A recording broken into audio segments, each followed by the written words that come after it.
Hey everybody, welcome to Kent with Bent 102 Acoustic Boogaloo, which of course is based on the name for Kent with Bent 2, which was Electric Boogaloo, which is itself based on the name for the movie Breakin' 2 Electric Boogaloo, which is the best sequel name ever, with a Of close all second. time. Yeah, there's a close second with the Chipmunk movie that had the Squeakquel, which was also a very, very good sequel name. Okay, that's pretty good. Yeah, it was pretty good. So, we are actually going to be starting a brand new Kent Hovind video that I don't think I've seen. This I is haven't. Creation Science Evangelism 102, Class 3. So, for those of you who don't know, basically, Kent Hovind claims that this was accepted for college credit. Now, I don't know if it was accepted for college credit at like a real school or at like Bible Patriot University or Patriot Bible University, sorry, which is where Kent had his dissertation accepted for his PhD. If you want to see what we make of the dissertation, you can go check out the 6-part series where Bent, myself, accompanied with by Vishanti and I think sometimes Chesh, managed to read through the entire thing. It was really painful, and it should give you a good idea of the kind of education that Kent thinks is appropriate for calling oneself a doctor. Anyway, AJV, get book title. yes, that was one of That's his all I have to say citations. about that. It was one of his best citations. One of his few citations, because he did not cite much outside He of the did Bible. use that citation several times, though. Yeah, although a few times he So- did actually cite the actual Bible with a chapter and verse, Hmm. which, that's acceptable. Let's see. Oh, there's our first drink trigger. So, also, Too Young to Feel the Soul for $2 says Tutu. So first, let us get our first drink in when we talk about the drink triggers. Okay, by the way, I am drinking whiskey cola. As I'm sipping it, I realize now it might be a little bit stronger than I was planning on, but that's okay. So, I'm drinking Don't Be Dumbass tea. nice. It's a green tea All for right. smart people. So, first of all, this is a drinking game. Now, before we actually go through all of the rules, I want to say, please be responsible. If you choose to play along, you first do not have to drink alcohol. You don't have to use any kind of recreational substance. You can drink with water, or you can just mark them somehow. Doesn't matter. But if you choose to drink with this, with alcohol, please note that you need to know your own limits. Make sure that you are pacing yourself, drink some water along with it, and also do not then go and operate heavy machinery, drive a car, ride a bike, climb onto your roof, anything that might be dangerous while under the influence. But if you do not come claiming that I made you do it. I do not accept any responsibility or liability. You know your own limits, and if you don't, maybe this isn't the time to start testing them. I don't know. Anyway, sorry, got a little cough there. Now it's time to jump into the drinking rules. We already saw one, which was, if you hear Godzilla or Mothra come by, we take a drink for them. But also, my channel members can trigger a similar event, because they have access to the channel emojis that contain Mothra, a King Ghidorah, and a Godzilla. And if you super chat anything or have a membership milestone and you include anything, but you also include one of those emojis, we'll take a drink. Now, we're also going to take a drink anytime Kent Hovind says something that's just way too stupid. That's pretty common. That's just sort of the escape hatch for our brains. Oh, my goodness. There's another Godzilla. Okay. Also, if Kent Hovind says something that's actually factually accurate, that he's not just quoting someone else on, we take a drink for that. Also take a drink anytime Kent Hovind tells a story that didn't happen, or tells a joke that didn't land. Now, if it's not clear what he's going to come up with next, one of us predicts it, we'll take a drink for that too. We'll also take a drink anytime Kent Hovind mentions anything associated with the National Socialist German Workers' Party, or just, mentions them themselves. We will also take a drink anytime anyone super chats anything to the effect that AIG are in fact a bag of dicks. Now, you have to be clever with that, because YouTube doesn't like the word dicks. So, you can get around that in numerous ways. You can allude to it. We have a number of people who use other languages to express that same sentiment. As long as the super chat has the semantic information that AIG are a bag of dicks, and that's Answers in Genesis, take a drink for it. Now, you can also, if you gift memberships to the channel, we will take a drink for each membership gifted, even if some of them remain unclaimed. So, for instance, if someone, say, sends 5 memberships, but only 3 people are initially gifted them, we're still going to take the 5 drinks, right? And then if we notice that there are memberships on the table, I will help make sure that people know how to accept them. My goodness, another Godzilla. Someone is really interested in getting a hold of me. I think I know who it is. Also, it's been a weird day. I spent today watching hours and hours and hours of creation stuff to make a little bit of a list of stuff that I could respond to in the future. And also, there's a new dog in the house who won't be on camera today because he's currently locked away from the other dogs, lest there be any extra problems during the show. But I have a pretty high level of confidence that at some point in the next few Kent with a Pence, you will see a different dog on camera. You will see another dog. Yeah. But anyway, 3 dogs. Bent, have I left anything off of the list? No, you got all of the rules. All right. Well, with that, I think, is there anything that you need to say before we get going, or should we just dive right in? Yes. Cherish this moment now, because you haven't heard Kent talk yet tonight, and there will be a point where you will wish you could be at this point again, and maybe... Are you telling people to just not watch? No, I'm not saying that. Okay. I'm saying Kent's going to give you a headache. Good luck. That's what the drinking rules are for. It's to help us with that. I know, but some of us don't drink alcohol, and we need extra luck. It's the whole point of the drinking rules is so that I can transfer my headache from right now to tomorrow. Right. Right. Just push that back into the past or the future. I mean. All right. With that, we are ready. Okay. Well, let's see. We're going to start another class, and we're finally up to seminar part 3 after 14 weeks of getting through the first 2 parts. We're going to talk about dinosaurs and how they fit into the Bible. Oh, good. If there's one thing I like, it's talking about dinosaurs, because I am basically just a 7-year-old. I do like the dinosaur talk. But I don't want it to be like the insect talk, where insects were never once mentioned. Yeah. Okay, that's not fair. Hopefully he did talk about insects once at the very beginning to talk about their spiracles or something. Okay, I guess so. Yeah. But yeah. The reason I put so much emphasis on dinosaurs, I guess, in my ministry is because Christians are really confused by the topic. That's true. Kent is very confused about dinosaurs. I'll drink to that. Yeah, sure, we'll drink to that. But it's just like... Yeah, some Christians might be very confused. I know a lot of Christians who are not very confused about dinosaurs.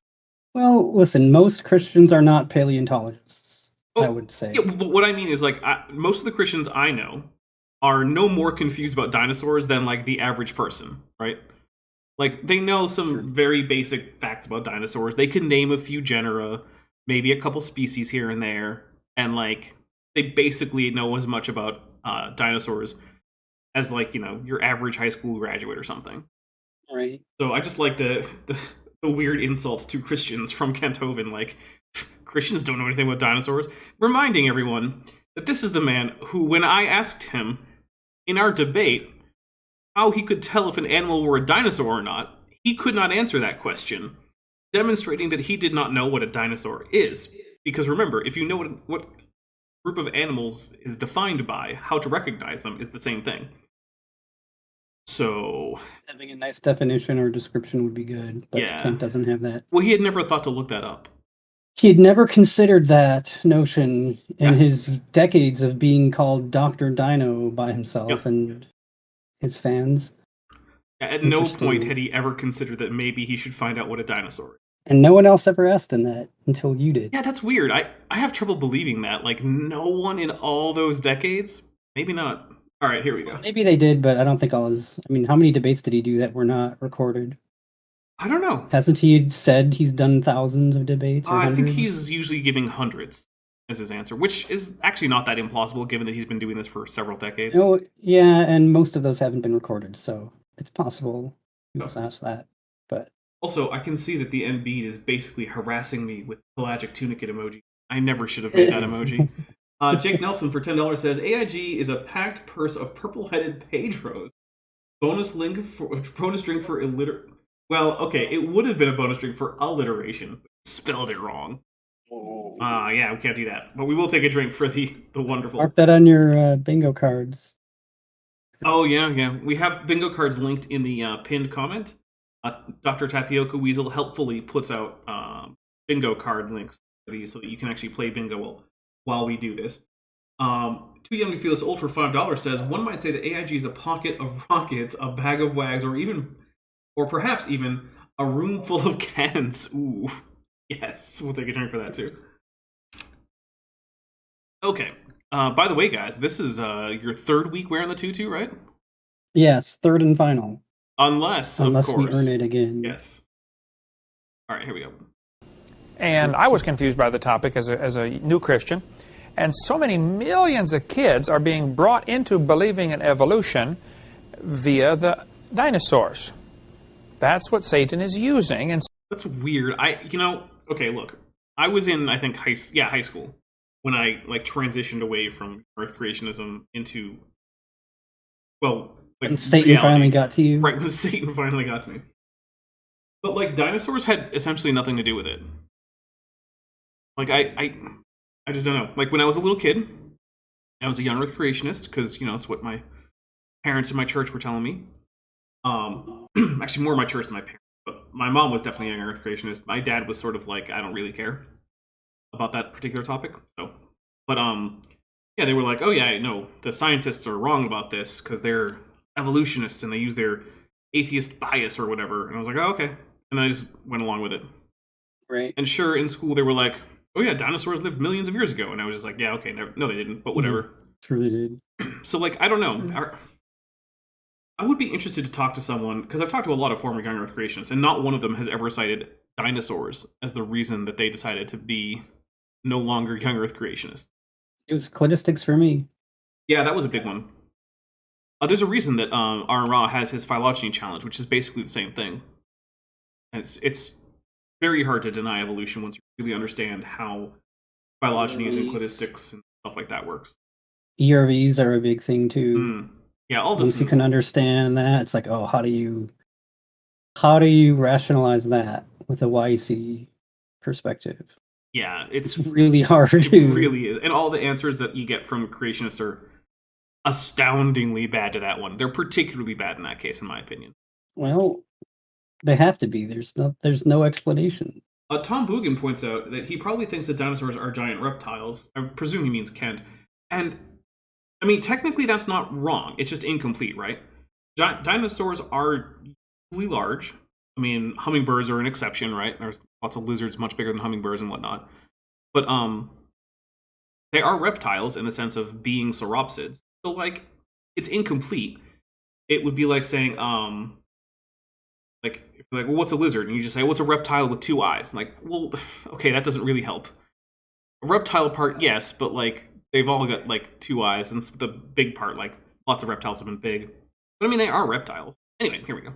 I think Kent would call a dinosaur a terrible lizard. That's the definition he likes to use, and that's obviously subjective. But anything big enough to seem terrifying, he would call a dinosaur. And I actually sat there and explained to him why lizards aren't dinosaurs and dinosaurs aren't lizards, and that went right over his head. Anyway. So we've got... Dave Durham says, didn't Paulo Gia say dinosaurs had something to do with him? I don't know. I have never talked about that. Not that, we talk all the time. We do talk occasionally. I guess I've never asked him, nor have I really sought out that story. Maybe he did. I don't know. To counteract this doctrine that's being taught. The Bible says in Genesis 1:1, God created, in the beginning, God created the heaven and the earth. Now, this National Geographic issue says... Heavens. It does say heavens, it's true. My goodness. I will correct him every time until I forget. No. Okay, Age of Dinosaurs with a pteranodon, which is a dinosaur, which, whatever. No human being has ever seen a live dinosaur. False. Oh! Godzilla. Also, Vesta Freya sent a milestone chat. And Vestafreya has been a member for 3 months and is at the amniote level and said AIG is a collection of 37th U.S. presidents in a burlap sack. That, of course, being Tricky Dick Richard Nixon. And, of course, there's the drinking emoji, so we will take a drink. Thank you very much, Vestafreya, not just for the chat, but also for being a member on the channel, because that is a big help when people join the memberships. It allows the YouTube income to be somewhat separate from just ad money, because I don't know if you know, but ad money is very unreliable here. Here we go. No human being has ever seen a live dinosaur. This is incorrect. You can see live dinosaurs in every continent simply by going outside, or in some cases staying inside, because I have seen plenty of dinosaurs inside. All birds are dinosaurs. Now, when I deal with kids, I will say, now hold it, kids. The guy that wrote this book, does he know that, or does he think that? Well, think here is just a synonym for believe, in which case you can't know it without believing it. So the real question would be, does he know that, or does he just believe? You can say that. He merely believed. Yeah. Let's say, well, he thinks that. There's no way he can know that. In order for him to know that is true, he would have to know every human being alive, wouldn't he? No. Okay, so I don't normally go far into this, but we're going to talk a little bit about things like basics, like basic definitions in most epistemological frameworks. One of which is what knowledge is, right? So knowledge is in most philosophical understandings, is a justified true belief. Beliefs are just the things that you think are true. So you have certain subsets of the things that you believe are true. There's some things that you might believe are true that are false and that you have no good reason to think are true. You can't justify. That's one set. That's not knowledge. There are also certain things that maybe you can actually justify. Maybe you have really good reason for thinking. Like, let's say you were on a jury that falsely convicted someone of a crime, but there was all sorts of evidence. And it turns out that that's because of, like, a clever frame job or something. Well, you're justified in your belief, but it happens to be false. That's not knowledge. Now, there could be something that's true that you believe for non-justifiable reasons, right? Like, you might think that, I don't know, that Mount Everest is the tallest mountain in the world because Kent Hovind told you. That's a bad reason to believe that. That's not a justifiable reason to believe that Everest is the tallest mountain in the world. Now, it turns out most of the time that's true. So, that's still not knowledge. Justified true belief would be if believe something that is true and you can justify it. Now, to justify something does not normally require omnipotence or total knowledge of all the possible data. So, for instance, in order to say that no human has done X, you don't need to necessarily, to justify that, talk to every single human. You can make a conclusion about, say, where and when humans have been, and where and when this thing you're talking about have been, and if those two don't overlap, you don't need to talk to every human. So, for instance, I can say no human has ever set foot on Mars. I don't need to talk to all the humans. There is every reason to think that in the past, technology was lower than it is today, and today we haven't been able to send any humans to Mars to set foot there. Therefore, I'm justified in saying that. If it happens to be true, then I know it. So, sorry for the long-winded ramble about what words mean, but Kent is really bad. Though. It is really important. It's important. Plus, we all want to stare at Kent do this with his finger, just push it into his cheek. We all want to stare at that. Yeah, it is a pretty good freeze frame. Right, here we go. Why not? I'm sure he doesn't. He would have to know everybody that ever lived. No. So if by dinosaur he just means non-avian dinosaur. If he could demonstrate that the first humans did not overlap with the last dinosaurs, then he can say it with justification. And if he's right about that, then it counts as knowledge. Now, yes, one of the problems with the definition of knowledge I gave is that you don't get to have... It takes the omnipotence to know with 100% confidence which things are actually true. So when people say, I know X, usually what they just mean is, I feel very strongly that X is true. Right. Which is one of those unfortunate equivocation things that happens. And I know he doesn't do that. So there's no way he can know that. He can only think that is true, and it's not true at all. The Bible says in Exodus chapter Birds 20... are dinosaurs. Yeah, I'm going to... He's right, but for the wrong reason. Right. I'm going to assume that the article should have said non-avian dinosaurs. Although, given that it was written in 1993, it was still not universally accepted that birds are dinosaurs, which is basically the case now. The only people who are left who are saying that they're not are basically people who are well known for ignoring evidence. 6 days the Lord made heaven and earth, the sea, and all that in them is. So if everything was made in 6 days, Adam... Oh, it's just an archaic phrasing. And all that in that... Oh, we know that. He left it off with an ellipses. We know he's going to quote mine. Yeah, that's a good point. He is actually pretty frequently he quotes mines, even the Bible. Must have seen dinosaurs. They had to be created with Adam somewhere during that first week. The Bible tells us in Genesis chapter 1 and verse number... I mean, technically, if you take Hovind's interpretation of the Bible as the interpretation of the Bible to take, and then you also believe it, it does lead to the conclusion that it would be hard to say that humans didn't see non-avian dinosaurs. But the way he dropped those words in there, like, that's what it's talking about. Oh, yeah. Like, that's not what it's referring to at all. Yeah, it turns out that, there's a diversity of opinion in thought about, of the people who take Genesis as scripture, about what all this means. And Kent doesn't get to just be, like, the Pope of Genesis. Yeah, this part means there were dinosaurs, even though the word isn't there. Why not? Why not just say it means that? It can mean whatever you want it to mean.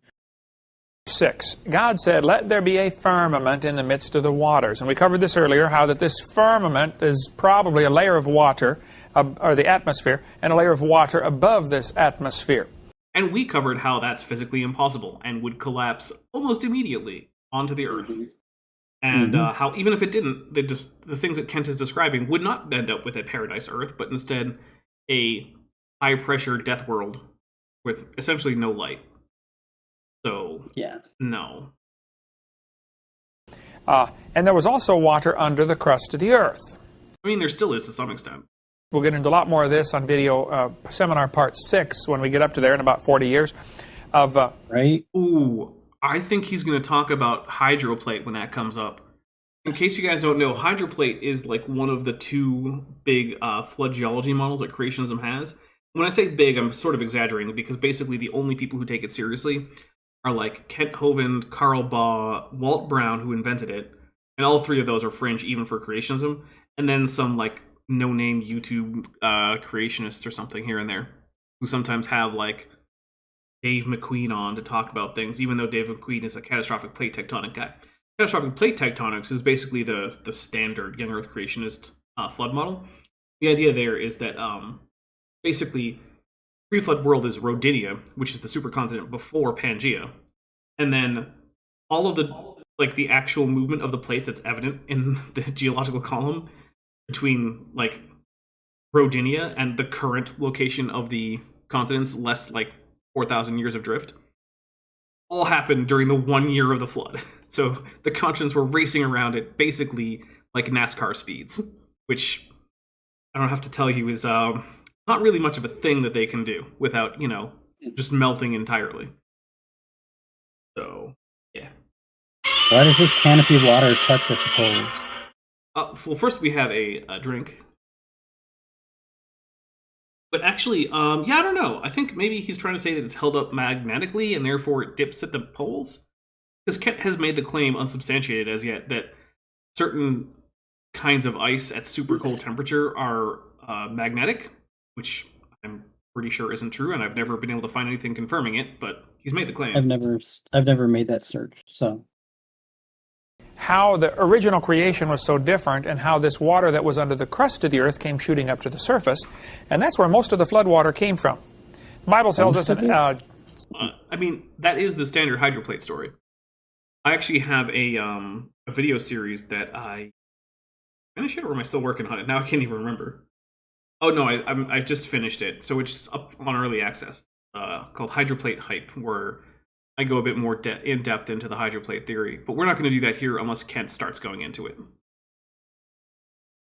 Psalm 136 and in Psalm 24, that the earth was made on top of the water. Yeah, see, here's the thing. What's actually happening here with the earth set on pillars so that it can't move, being over the waters of the great deep with a firmament in the sky, is that we're describing a flat earth with pillars that holds it up, suspended over the cosmic ocean with a dome to keep the cosmic ocean above the earth out. And that solid dome, because remember, the word rakia, which is translated as firmament into English, from firmamentum in Latin, is called that because it's firm. You could knock on it. Because it's keeping out the ocean waters from above, which is why in Genesis 7 it says that the floodgates of heaven were opened. That's because those are actual gates in the dome that God can open to let the water in. Like, yeah, that's one of the reasons why I don't take young earth creationists who aren't flat earthers seriously when they tell me that they're just trying to take the text as it's written. They're trying to interpret it in the plain way. Because no, they're not. Because they're not flat earthers. So there was a lot more water under the crust of the earth when God first made it. We'll get into that later. Anyway, before the flood came, from the creation until the flood, the world was a lot different. People lived to be, 900 years old, and things changed after the flood. But during this pre-flood era, we call it the Garden of Eden, but actually they were kicked out of the garden probably after 100 years. Maybe you should call it the antediluvian era then, Kent, like most people do. I don't know. And then you could call the part before that the prelapsarian era. Again, like most people do. I'm just going to take a drink for Kent feeling like he needs to invent his own terms that are just more confusing. I don't even know why. His terms are... He doesn't want to study the reality of any geological science ever. Like, not even the first page of the first syllabus of the first class he would take in college. And the rest of the 1500 years is still a beautiful world, but thorns and thistles, and nothing like it was for the first 100 years. But still, living 900 years old, so things were a lot different. I'm not sure exactly what the curse did to the world. And I don't know how much effect that had on things that Adam saw, and there is not much preaching been done because there's not much scripture on the curse. We know what the flood did. I mean, that really wrecked it, but the curse apparently, certainly at least made the plants grow thorns and thistles. It might have been a recessive gene that became active. That's not how recessive genes work. He doesn't understand. Oh my gosh. I'm taking a drink. That's not how anything works. Yeah. So first, why? Recessive genes don't just activate, right? Like, if it's recessive and you have one allele that's recessive, then it's not going to activate in you. But further, if it were recessive that were already in the plants that have thorns, then there would be nothing preventing them from growing thorns if two plants that both had the recessive allele ended up having offspring. About a quarter of those offspring would have thorns before the fall. This has to be a new trait introduced by God in order to work. Or no, God Kent's never heard of a Punnett square, so don't start confusing. He probably hasn't. Him. Yeah. But yeah, no, this doesn't work. This has to be new traits introduced by God, or God has to be constantly having miracles to zap one of the thorn alleles anytime one of those 1/4 of baby plants gets, fertilized. Like, no, you don't get to grow. Or just zap that one allele and replace it with the other one. Now, I guess if Kent wants to suggest infinite miracles before the fall, I guess he can. But also, by putting the recessive gene in there, I feel like God was just like, oh, I know they're going to screw this up at some point, and then the recessive alleles will come out to play. That'll show him. That'll show him. To be fair, that is kind of what hydroplate theory does in general, because when you examine hydroplate theory, you realize, oh, so the flood was inevitable. There was no other option if this is true. So, right? Yeah. God just took his hand off and allowed certain things to happen. It's like if you don't ever work on your car, it's eventually going to break, and God said, that's it, I'm letting this place go to pot now. Whereas before, I don't know, I'm just giving some options. He may have been sustaining it before. But before the flood... He's right about one thing, he doesn't know.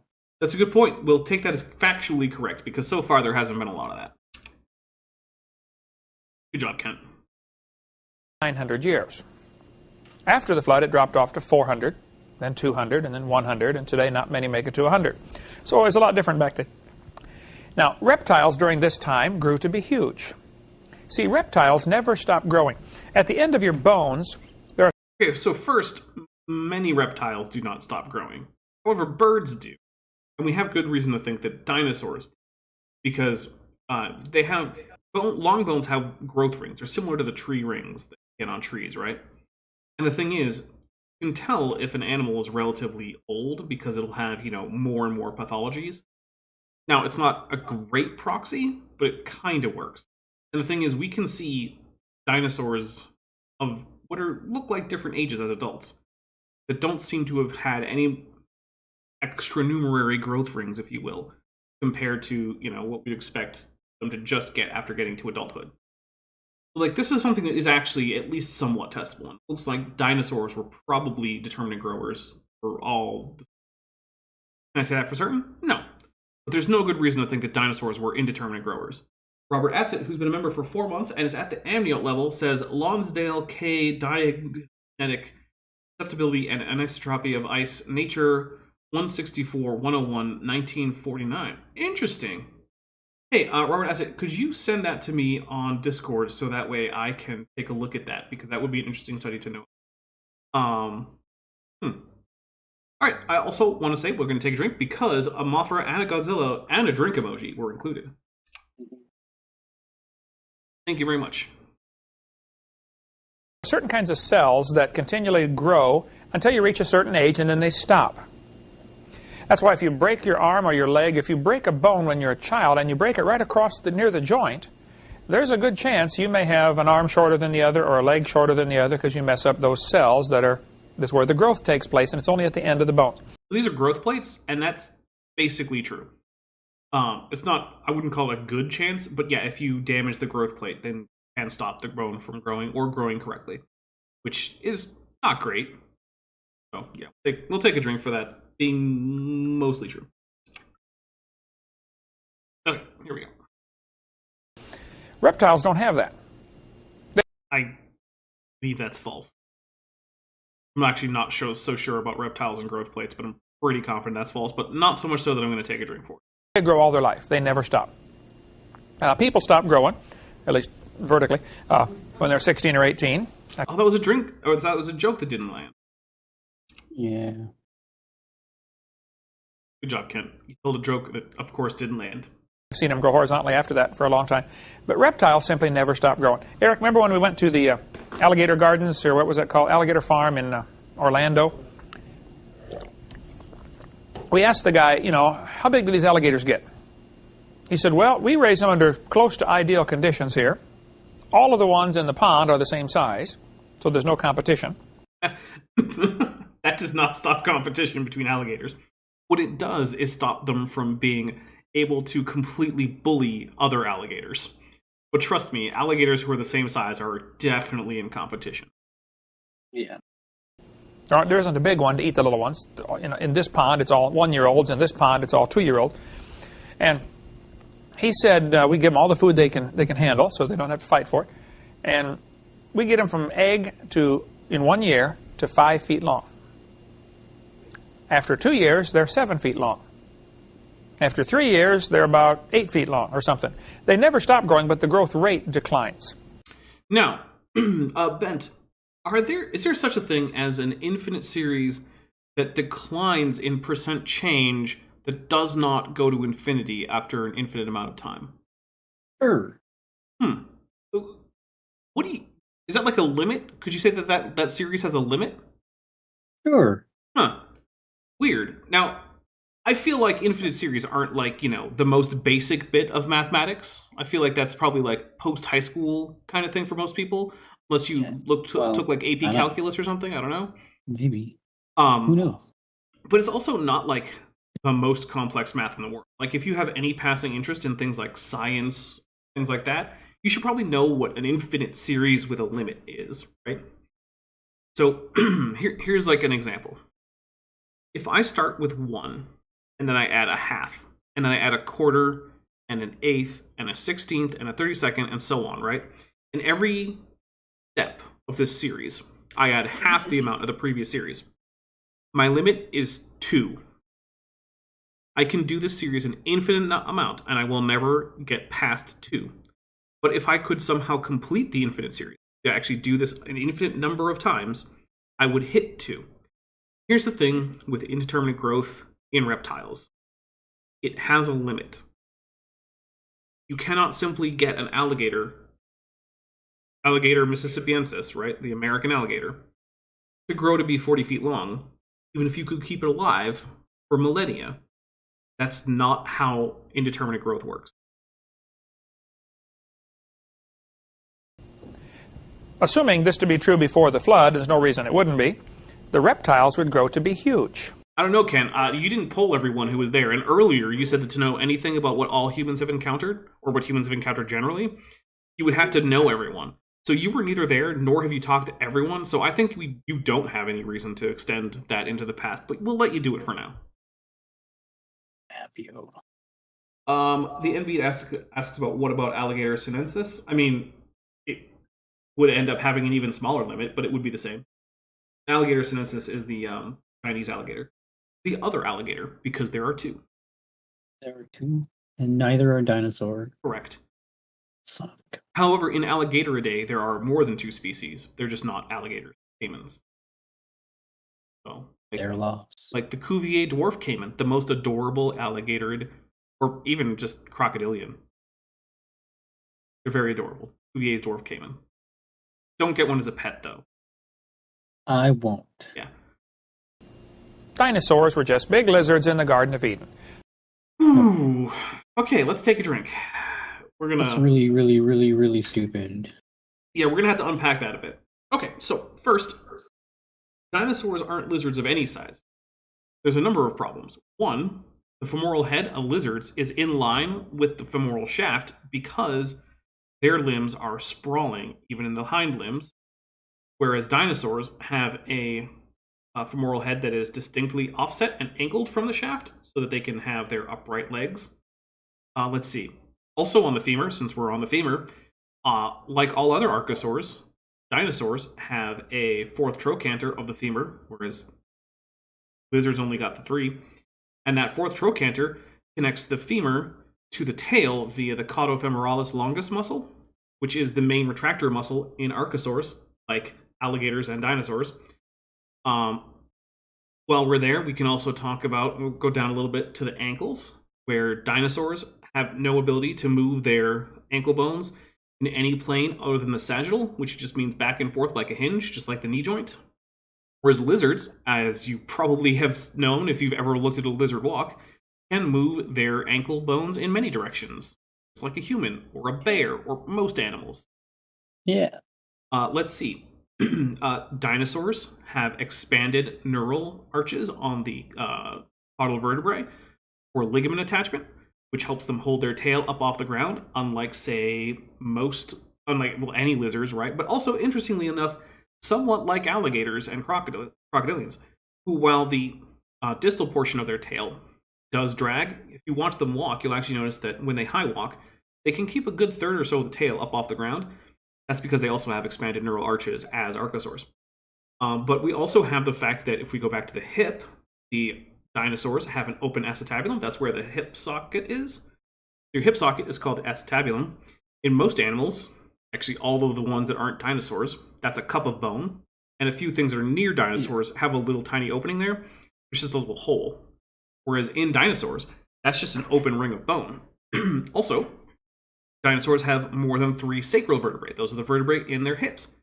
Lizards typically only have like 2 and sometimes 3.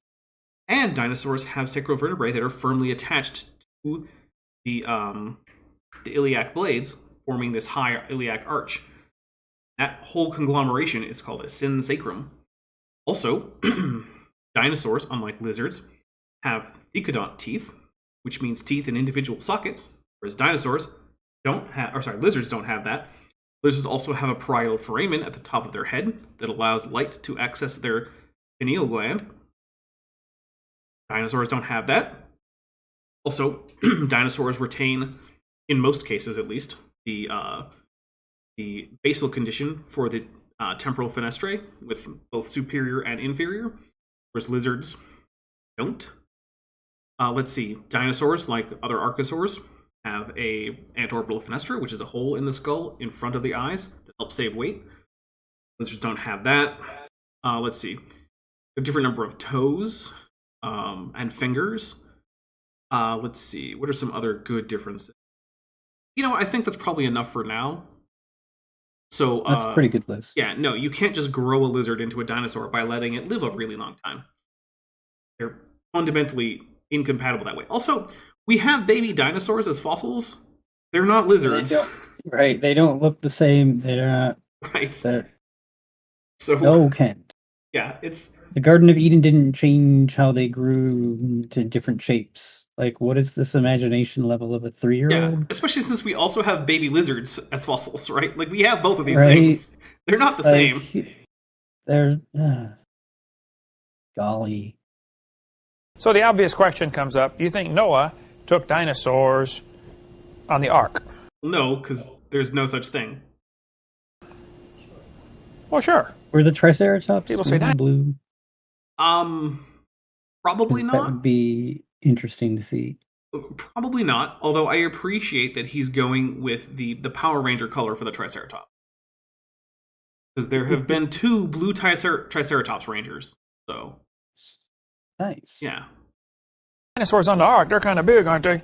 Ferocious meat-eating T-Rex? Well, he wasn't a meat-eater until after the flood. We're gonna need a big ol' citation on that one, buddy. I won't believe you.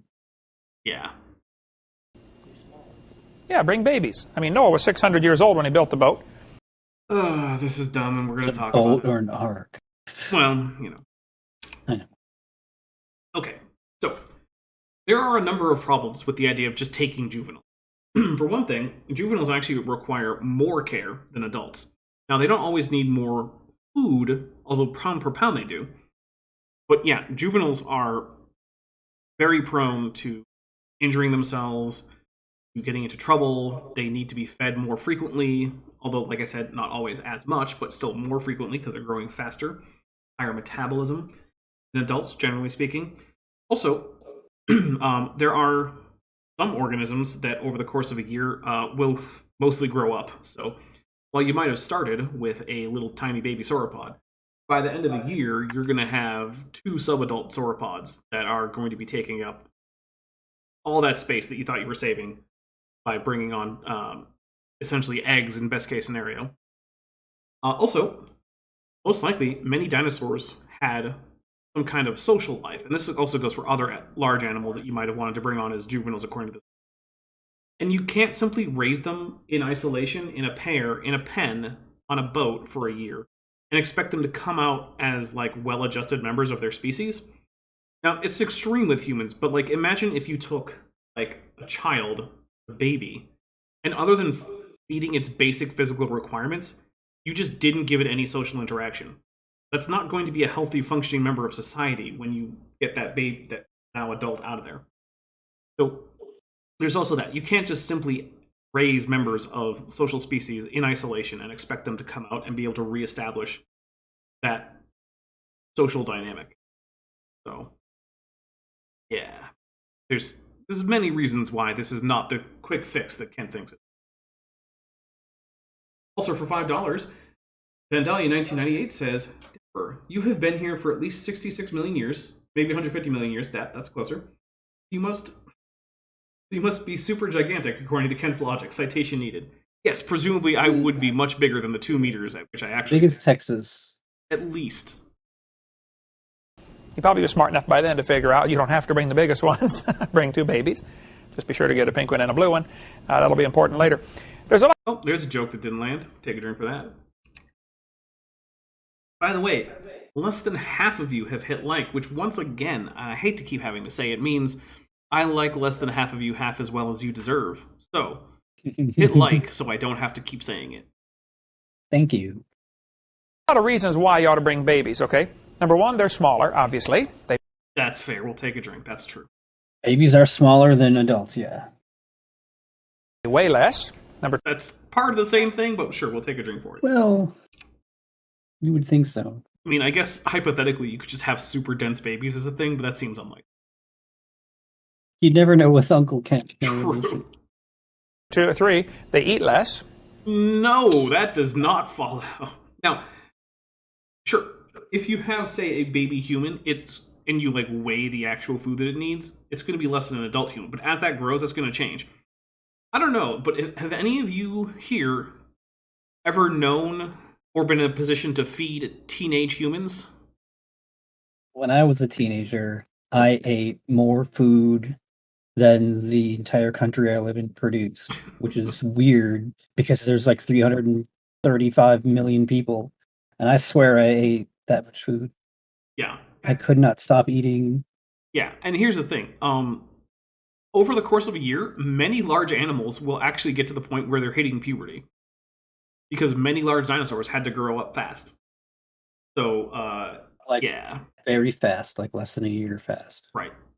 So, like, yeah, that's not going to help as much as he thinks it is. It might actually make it worse for food requirements. Maybe they went fishing a lot during the flood. Kristen Mills says, my year-old can already eat a whole pizza. That's a lot of pizza. Goodness. Number 4, they sleep a lot more. That's usually true. We'll take a drink for that.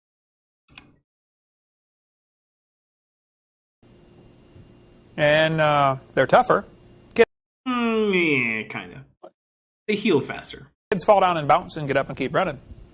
Adults fall down and break or lay there for a while. Okay. Yeah, it's a weird way to define it, but like, yeah, they're less prone to lasting call injury. That like durability, but whatever. I don't know. What do I know? And plus, they'll live longer after the flood to produce more offspring, and that's why you're bringing them to begin with. Why on earth would you bring an old one? You know, you bring young ones and let them live longer after the flood. Which didn't seem to do too well, because, you know, the dinosaurs apparently just immediately went extinct, which also happened to a lot of other animals. So, like, if we take this seriously, God's success rate with that arc was pretty low. It just makes sense. One of the debates I did, I don't know, Eric, if you saw that one, debate number 7 with the former preacher turned atheist. He said, how's Noah going to keep all those giraffes on that ark, you know, because they got that, you got to have a special sling to carry a giraffe because their neck will get hurt, you know, because they're so tall. I mean, I'll be honest, I would presume that they would walk on, and that, like, I don't know, they'd probably be able to duck their heads or something.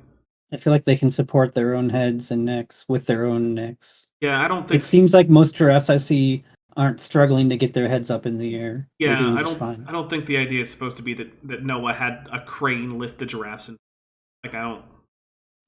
Look, as much as I criticize Ken, right, there are some really bad critiques of creationism out there, too.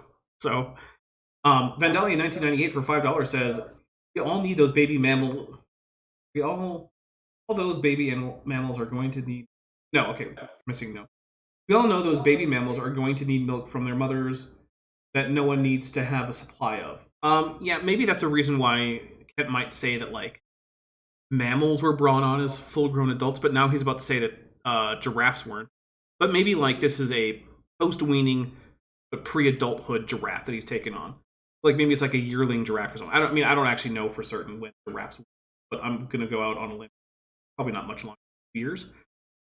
So, and I'm guessing that 2 years are also not full-grown. But if anyone can look up for me how old giraffes are when they're weaned, that would be interesting for me to know. Because I sure as heck don't know. I don't know. Well, he's assuming a full-grown giraffe. No, you would need a special sling if you were going to crane on a baby giraffe. I just don't think that they were being craned on, so you probably should have gone with that. But whatever. Baby giraffe, 6 feet tall. It's not a problem. They don't need the special sling for transportation. They're closer to the ground. They're tougher. And they always look for stuff like that. You know, first they pick an absurd example. No. It's an extreme example. So here's the thing, right?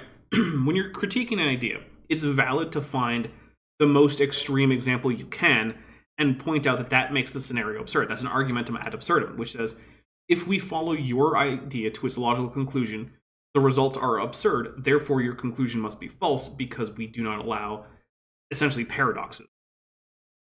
The fearmonger says 6 months to a year for giraffes. Okay, so I feel like my initial assumption of maybe a year or at the outside 2 reasonably spot on. Yeah, Grady Dalton is saying about a year. Okay, yeah, so my initial 1 year was pretty good, and then when I extended it to 2 to be safe, stretching there. All right, I feel pretty good about that. I just lost my train of thought. Ben, what was it talking about? Did you read Carrie Johnson's super chat? Oh no, I didn't. I must have missed that. Sorry about that. I guess I just looked away. Carrie Bronson for $5 says, "Fishing is easy when all the fish are dead from improper salinity of their water. You just need a long-handled net." Yeah, that'll work for a little bit, but I feel like after a few months, that's going to be a really big problem. Yeah. All right, we'll just hit play.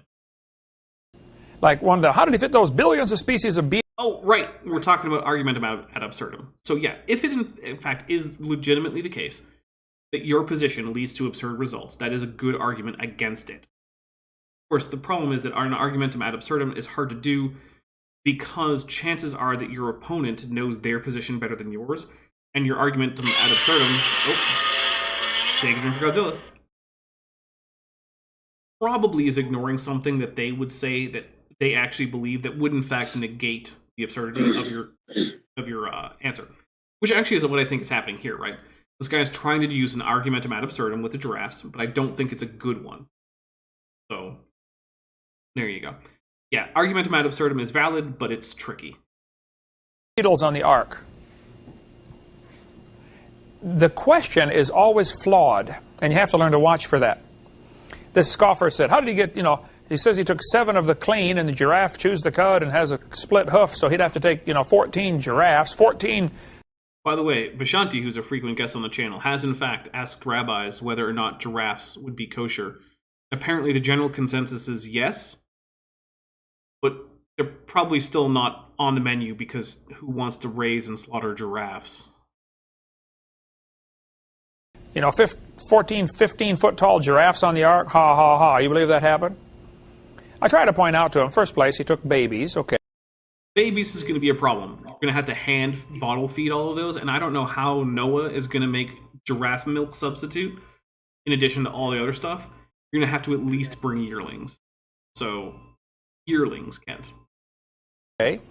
Secondly, what you believe is so much dumber. You believe a giraffe evolved from a rock.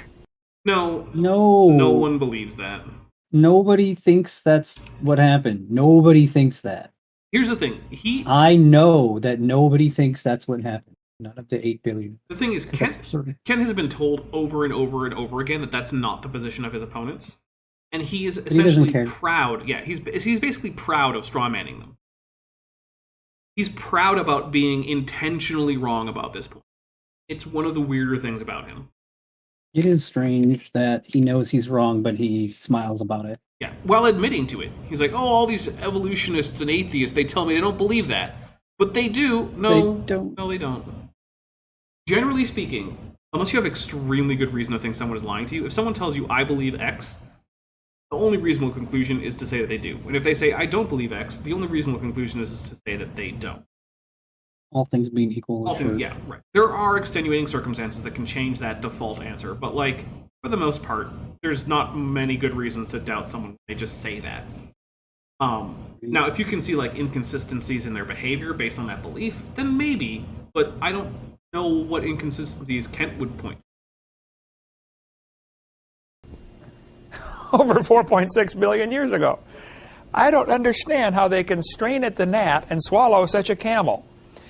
It's funny. It's hard not to laugh at him. Why is that what that is? Why is that what's happening, Kent? Because he thinks that, in fact, creation, or I mean, he thinks billions of years are just worth laughing at. Just laugh at the large numbers, basically, and just reject it. Ooh, yeah, and assume everyone else is. I would say that counts for a large numbers if you have that on your bingo card. I'll drink to it too. Oh yeah, sure, we'll drink to it. Yeah. In fact, we're actually getting up to our break pretty soon. I go ahead and laugh at him because it really is dumb. But it's dumb because Satan, the number's big. As I'm blinded, that's all. We should try to win them to the Lord. They're just blinded by the devil into believing that dumb theory. So Noah took 2 of everything. God told him, all you got to do is read the Bible carefully, and it tells us the solution. God said, I want you to bring 2 of every sort, not 2 of every species. I thought it said kind, not sort.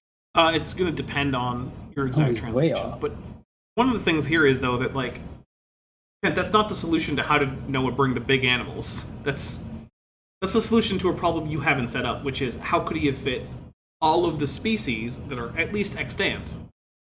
And the answer, of course, is that he couldn't. So then you're making up the thing kind or sort or whatever. And Olivia Williams for 2 Beaver Bucks says, leaving for work, drink for me with a Ghidorah. Thank you very much. We'll take a drink for that. I hope that you have a very safe and low-stress day at work, Olivia Williams. Thank you very much for the super chat. I really appreciate it. Stay safe out there.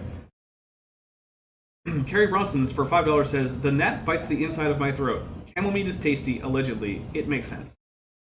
Okay. Yeah. You know, I have not had camel, but I have been to places where it was available.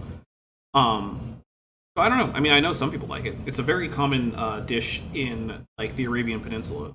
Well, I don't know, very common, but it's not considered an unusual dish there.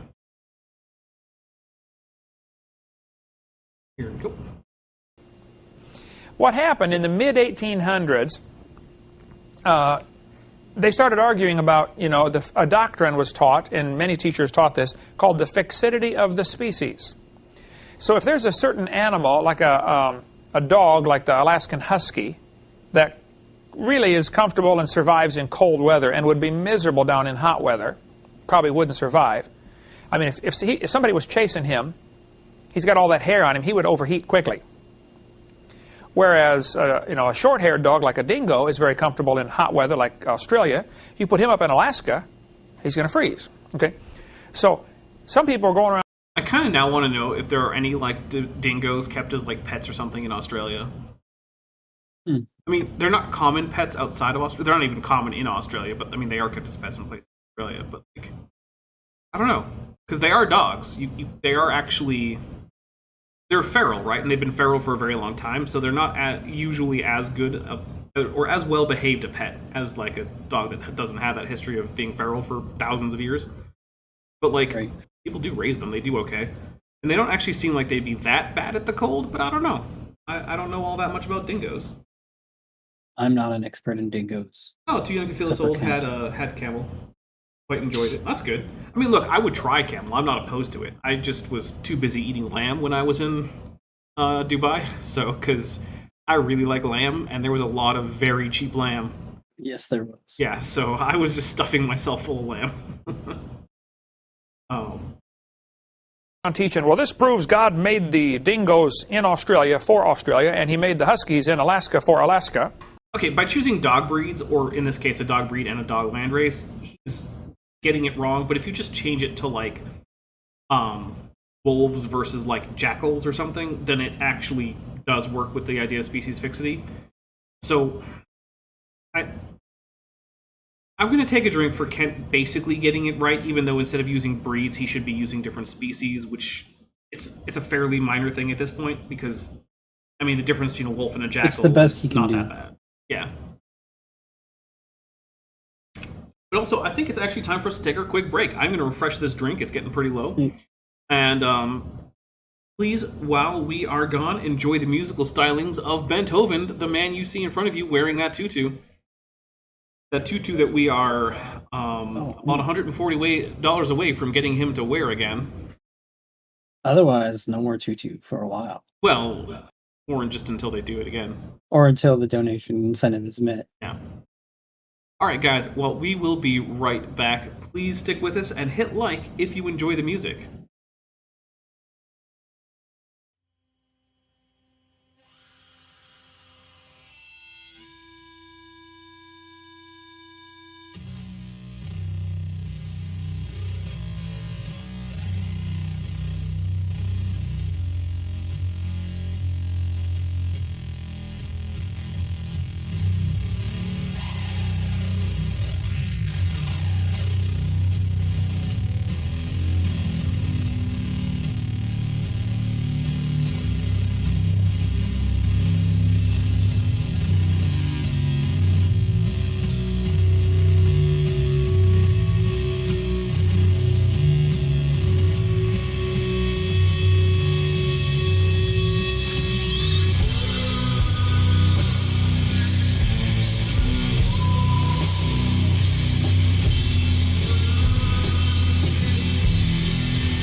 And we are back.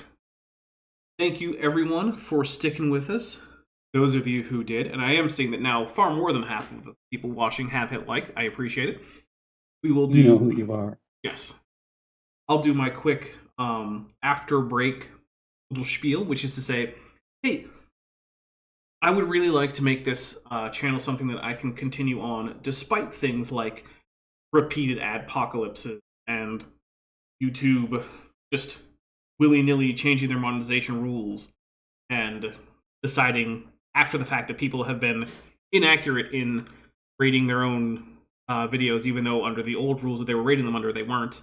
And also just things like the algorithm deciding not to recommend my videos for like a week or two for no particular reason. And a big part of that, for me at least, is my patrons and channel members. Because you guys, which is a lot of you here, every month actually just have a pledge to say, hey, we'll just give you this usually small amount of money, but it adds up, right? So if you are someone who is enjoying this, and you want it to continue, and you can afford to do something like that, I would encourage you to check out the benefits for membership or the Patreon. You get early access to months worth of videos. There's hours and hours that you could watch early. You get access to the special Discord server that's just for supporters, where after this, we're going to go watch Power Rangers Season 3. Nice. I'm hoping for 4 episodes this week. Okay. I think we can do 4. I think so. And, that's also an easy way to get a hold of me. If you give enough, you can get your name in the credits. That's only $5 level. But beyond that, you can also get access to, like, Blender files for various projects that I've done. Also, Arachamian just sent $20 with no messages. Thank you very much, Arachamian. At higher levels, I'll read your name out. At even higher levels, you can just demand that I make particular videos. Although the people who actually give it those amounts tend not to actually make those demands, even though they could. They could. I'm one of them. Yeah. And now if you can't afford that, then please don't. And if you do want to support the channel, but you don't think like a monthly thing is right, in the description, there's a link to a merch store as well as a wish list from Amazon.com. Right now, the wish list is mostly just like recreation stuff for me, like tabletop RPG books and whatnot. So, either of those would be great. I sell on the merch store t-shirts, blankets, pillows, phone cases, all sorts of stuff. So, consider those because, like I said, relying on YouTube ads is basically impossible, especially for a channel this small. Because, I'm getting close to that 10K, but I'm not quite there yet. Right. Here we go. Here's more Kent. There's no change in the species. So Darwin came around and rebelled against that teaching. No, that was a thing that happened far before Darwin. We're just going to take a drink. Oh, the timeline matters, but not to Kent. Yeah, no. I mean, he does have a timeline up there, but who cares about timelines, right? Yeah, he does have that. He loves that timeline he has up there. He's so proud of that. He really is. And he was right to do that. I mean, that was dumb what they were teaching. The people were teaching the fixity of the species. Species never change. Well, the question is, what is a species? That's a good question, actually. It is actually a really good question. And there's not any great answers. There are okay-ish answers, but no good ones. I actually, along with most of the rest of the science friends, which includes Gutsick Gibbon, Dr. Dancer and Cardinal, Dr. Joel Duff, R.J. Downer, Jackson Wheat, etc., also PZ Myers, most of us are of the opinion that species are mostly fake. The Bible doesn't use the word species. The Bible says... Oh my goodness, I'm going to take a drink, because it actually does.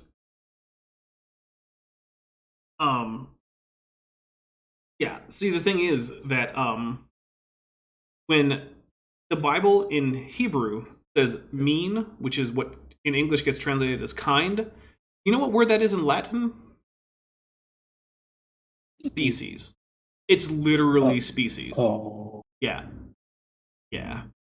So actually, let's check something, right? I'm going to check on the Vulgate. So what I'm going to do is I'm going to switch the view here to the main monitor so you guys can see what I'm doing. And we are going to check according to its kind. We're going to see what verse that is. So let's see. Each according to its kind in Genesis. We'll check with them. They're probably not lying to us about this. Sure, they're telling the truth. Why isn't there a Bible verse? Oh, come on. New Bible verse. Okay, here it is. Create each thing according to its kind. What verse is this? You know what? I'll just add the word verse to the search. There we go, 124. Yeah, kinds is in there. So we're going to do Genesis 1:24. Genesis 1:24. We're going to try Vulgate. Vulgate. Okay. No, I don't want the Douay Rheims. I want the actual Vulgate. Can you give me the Vulgate? Oh, look, there it is. The word species, right there in the Bible. Dixit quoque Deus, and God said, productat, may the ground, or let the ground, well, yeah, terra, let the ground terra, so there you go. Animum viventum, produce living things, so that's the produce there. So, ground, let it produce living things. In genere suo, in their types. Jumenta et reptilia et bestias terrae. So that's the livestock, and I mean, reptilia doesn't really mean reptiles in the modern sense, but like it also includes things like amphibians and things like that. Et bestias, and that's going to basically be mammals terrae of the earth. Secundum species suas, according to their kinds. Factumque, and that's how it was. Yes, estheta. Like that's species. What's that? Species. Species. It's even spelled the same. It spells exactly the same. Yeah. So we're gonna take a drink for Ken saying species isn't in the Bible when it absolutely is. Well, the only true Bible is the King James Bible. That's the one true Scotsman. I mean, the interesting thing is that there are aspects of the King James Bible that are actually based on the Vulgate, because it was one of the earliest versions of the Bible they had access to. That's a coincidence. Yeah, forget about that. So, okay, now that we know that absolutely the Vulgate has the word species in it, and that's definitely in the Bible, and also that's where we get the word species is from Latin. Yeah, you know what? I'm going to take a second drink because that one is just too egregious. Like, come on, man. All you got to do is look it up. Yeah, just look it up. That's it. Oh man, and it's not even like it's complex Latin, right? Like that's pretty basic Latin. Like, okay, what you need to know, like the present indicative and the future indicative to get through that? Like, come on, man. Because I want you to bring them after their sort, the same sort of animal. If you read Genesis 7, a bunch of times in this chapter, it says, bring the beast after his kind, after their kind, after his kind, after his kind. I mean, I think God wanted us to get the message. Yeah, and interestingly enough, the message apparently is that word means species, at least if you're reading it in the language that the word species comes from.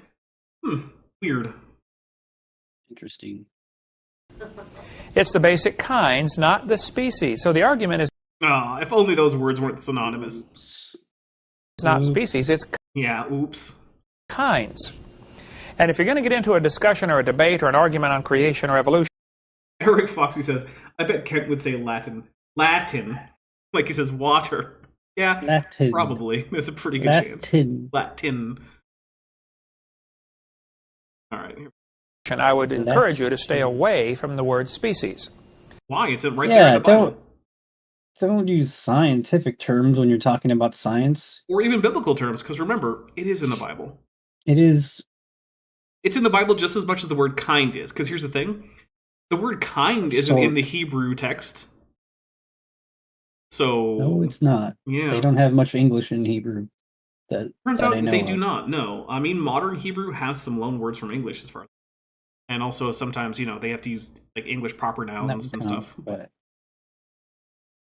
I'm pretty sure ancient Hebrew didn't have any English because English wouldn't exist for like another 1,500 years or something at best. So, yeah. Because nobody's ever gotten a good definition for it. And There are numerous good definitions for species. Again, none of them great, but there's not a single definition for kind that has ever actually been rigorous enough to actually establish whether they even exist. Take a drink. Now, the best attempt to define kinds has come from baraminology. The problem is that you have to assume that kinds exist in order for baraminology to work. And also, baraminological, which is basically it's just creationists trying to do cladistics, but trying to then pretend that they're finding kinds. You have to assume that kinds exist in order for it to work. And also, as I've asked people who've done baraminology, and they've not actually managed to answer, how would you expect baraminological analyses to look if evolution were true? Would they look differently? I've yet to see any kind of response from that. Because the answer is no, they wouldn't. That's the thing. So baraminology, which is their best attempt, only works if you assume it already is a thing and isn't able to differentiate between the results of evolution and the results of God creating things. Let's see. Tesla Ranger says, is the most general definition for species more precise than Kent's definition? No, not really. So in Latin, we have two words that you saw both of them in there, in the Vulgate in Genesis 1. That basically, they mostly mean the same thing. There's a genus and species. That's actually where we get our words genus and species. Now, genus is a more broad thing in Latin than species, but both of them just basically mean a group of things that you're grouping together. Species makes the idea that there are other similar things that are excluded from the group. So, like let's say you were making a kind of dish, right? What kind of dish might just be roast fowl? But that might be the genus of food that you're making is roast fowl. But specifically, you were making roast duck with a honey date sauce over in Pompeii or something, right? That's the species of the genus roast fowl of food that you're making.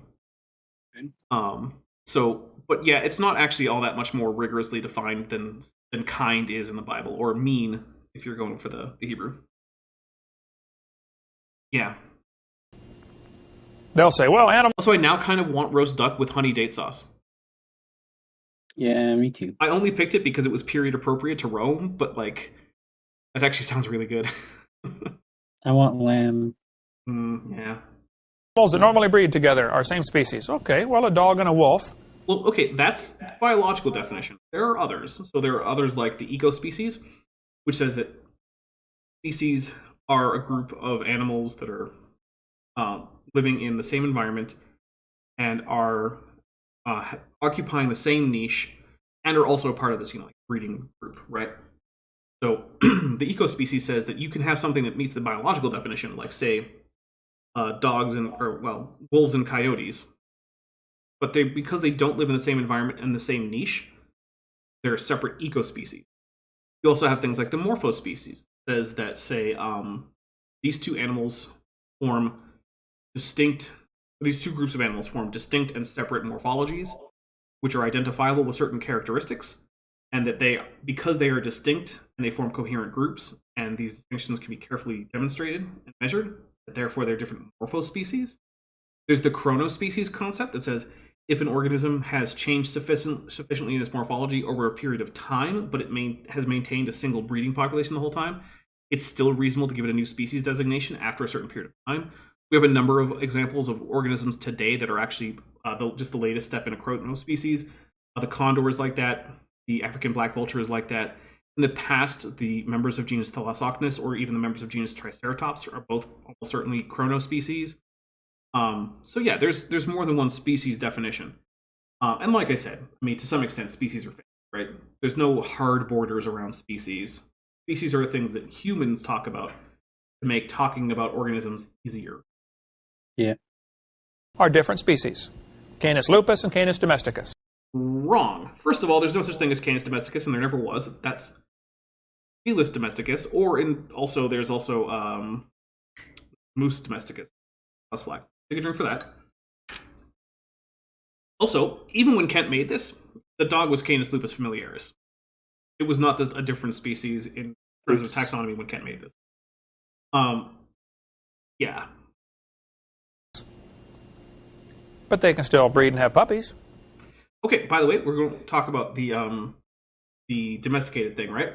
So the rule which is actually changed to be a little bit stricter, but it was still very similar when Kent was doing this, is that if you have a domesticated group of animals, or plants, or whatever else, right, that are descended from a wild type, then if they had a specific designation, that has to become a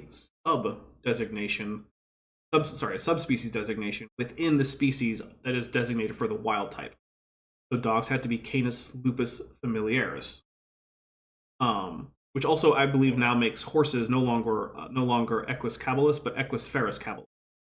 So I need to try and update my internal map of like binomials to indicate that equus caballus is not technically valid anymore. I need to say equus ferus caballus, because equus ferus is the wild ancestor, the modern domesticated horse. Yeah. Anyway. So what's your definition of species again? I mean, I just gave a whole bunch of them. Right? There isn't a good definition.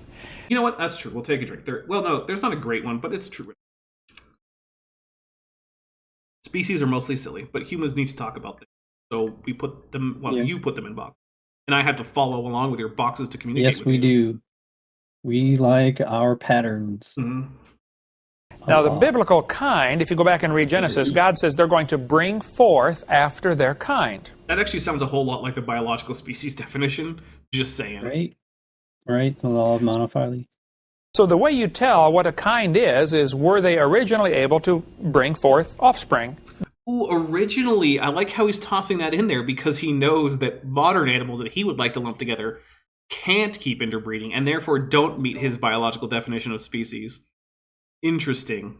Very clever there, Kent. They don't meet his definition of kind either. Well. That could also bring forth offspring. Bring forth not sterile offspring. A horse and a mule today, a horse and a jackass can crossbreed and make a mule, which is almost always a male. Mate with a horse? Yeah, horses and donkeys. And he had just said... I didn't know Kent could mate with a horse. He said a horse and a jackass. I know. Oh, I see what you mean. Got it. I made a joke, and it didn't land. I'll drink it. Oh, for sure, we'll drink it. Also, he said that mules are almost always male. That's not true. Take a drink for that. Okay. And all of the males are sterile, I believe. Yes, that's true. We'll take a drink. But also, like, you can count the number of confirmed cases of female mules being fertile on one hand, like, in the entire history of Earth. So, like... Yeah. So to indicate that the female mules are just broadly fertile is just not true. Group 23 for $2 says AIG can mate with a horse. Nice. Sure, I guess we'll take it. All right, here we go. About 1 in 20,000 is born that is not sterile. I would want a citation on that particular statistic, although it certainly is 1 in a very large number. I'll give it that. But I don't think that, given the fact that, like I said, I'm pretty sure you can count the number of instances of fertile female mules on one hand in the entire history of the world. I don't think that's enough that you could actually get a reliable statistic. I mean, here's another thing. In order to find out, you would have to be leaving your female mules around where, like, male horses or donkeys are, so, and allowing them to actually mate. Whereas most people who raise mules then just, stable them separately and keep them as mules. Mules are pretty great, actually. They're less high-strung than horses. They're less prone to panicking than horses. But they're also less stubborn than donkeys. They're also about as strong pound per pound as donkeys, which is pretty good. They're pretty easy to break in. They're pretty happy to pull loads. Overall, if you could breed mules true, that would be amazing. But, well, yeah, people have been making mules for a very long time. But they tend to keep them as mules and, not just stabled with all the horses. So, I don't know. But then either those kids are sterile or they become back to a horse or a jackass. So there's a good possibility that the horse and the jackass had a common ancestor. I wouldn't argue about that. But stand back and look at them. You're talking about the same kind of animal. This doesn't prove the horse and the banana have a common ancestor. That's for sure. That's true. On its own, it doesn't prove that. guess I'll take a drink for that being the case. But here's the thing, right? Interfertility is on a spectrum, right? So, horses are pretty close to, Equus asinus, which is the donkey, right? So we have Equus ferus, which includes Equus ferus caballus, the domesticated horse. We have Equus asinus, which actually might now actually be like Equus asinus. I'm not positive about that. I had to double check what the wild ass is designated as. Sorry, they only recently made this a hard and fast rule, so I'm still trying to play catch up with like domesticated animals and binomials. Anyway, we'll go with Equus asinus for now. Okay. They're pretty low on the end of compatibility, as opposed to like Canis lupus, the wolf, and say Canis latrans, the coyote, or Canis aureus, like the golden jackal, where there's basically hybrids there are just fully fertile. But then we can get even farther away, right? So like there are no, as far as I can tell, if we don't get hybrids within, say, Giraffidae. Like, as far as I know, you can't interbreed no copy in a giraffe. Produce viable offspring. And also, you can't do it between, say, like South American and Eurasian camelids, so like bonacos and alpacas, llamas, versus like dromedary or the other one that's not dromedary. What's the other camel? Darn it, Bent. You're supposed to know all the camels. I know. Yeah, you're supposed to know all the camels. It's the one with the one hump, or the one with the two humps. Anyway, yeah, they have a lot of trouble mating. They basically had to be artificially induced. But also, interestingly enough, humans can fertilize hamster ova, so you can get hamster-human hybrids. Now, I don't think Kent is going to put humans and hamsters in the same kind, because I don't think he's going to think that like 3 or 4 rounds of cell division is going to be enough. But I want to first talk about Bactria, and that's it. Too young to feel so. Thank you very much. Which I should know, because Bactria is cool. And anyway, David Durham has gifted 10 memberships. Thank you very much, David Durham. And memberships have been given to Margaret Zelensky, Riley Peck, Freecan Sam, Arthur Ams, Haley P. Let's see, am I missing any? I think that is all that have claimed them. If you're here and you have not claimed a membership, and there is one on the table, there is right now, I believe if you right-click on the message indicating the gift, that you will be able to turn on accepting gift memberships. If not, if one of my mods can drop the link to how to do that. So, I'm going to take 10 drinks. Here we go. 1, 2, 3, 4, 5, 6, 7, 8,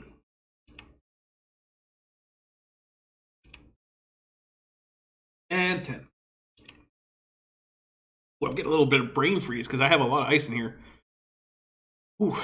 That's not fun. Yeah. Anyway, so the problem is that the breeding thing, I would have to know for certain whether or not you could find a compatible set of ancestors for any 2 organisms. So we've already talked about the fact that there's a spectrum of compatibility with interbreeding. And there's a number of different kinds of barriers. There's pre-zygotic barriers, like which is before the zygote forms, like chemical checks from the zona pellucida of the ovum, which is a membrane that basically checks the chemical identity of a sperm and rejects sperm that's too different. There's behavioral differences. There's just mechanical differences, like you can't physically get them to mate. Like for instance, it would be pretty hard for a full-size like maned wolf, which is very tall, leggy, painted, to mate with like a red fox. Like, right. How are you going to do that? It's not going to work. Very different sizes, unlikely to work. Yeah. There's post-zygotic barriers, which is what happens with, say, like most camelid hybrids. You have trouble post-zygotically. The only known hybrid between Elephas maximus, the Asian elephant, and I believe it was Loxodonta africana and not Loxodonta cyclotis, which is the African bush elephant. Loxodonta or cyclotis is the African forest elephant. Severino says, pelagic tunicate will never be destroyed with a Mothra for $2, so we'll take a drink. But someday I will rid the world of the scourge of free-floating tunicates in the ocean. They will be no more. Anyway, yeah. So the fact that if you're at extreme ends of no interbreeding on its own, that doesn't actually tell you anything, right? Because you can have a whole continuum of problem with interbreeding going back that basically tracks to how genetically and morphologically similar the organisms are. So by saying, oh, well, if I think they could interbreed in the past, then I guess they're the same kind, it doesn't help, right? Because all that means is you can say, okay, well, then I know these groups are the same kind, because they can interbreed, which, by the way, includes humans and hamsters. Also, Holyhawk, Smitty, Alex Markle, Sandino Flores, and Yellow Wyvern will all also received gift memberships. So guys, let's get your tetrapod emojis in there. So yeah, basically, I think I've explained it. This is a pretty worthless way to determine kinds, because not interbreeding doesn't stop you from being the same kind. So that means that, yeah, in fact, elephants and pine trees could be in the same kind, because the fact that they can't interbreed doesn't mean that they're not. Just that if they can interbreed, then according to Kent, they are. But what's important is being able to say who can't. And now I'm rambling, so we're going to hit play. So, and God told him to bring all those in whose nostrils was the breath of life, and those on dry land. Now, by the way, I believe we're only... let me do some quick math.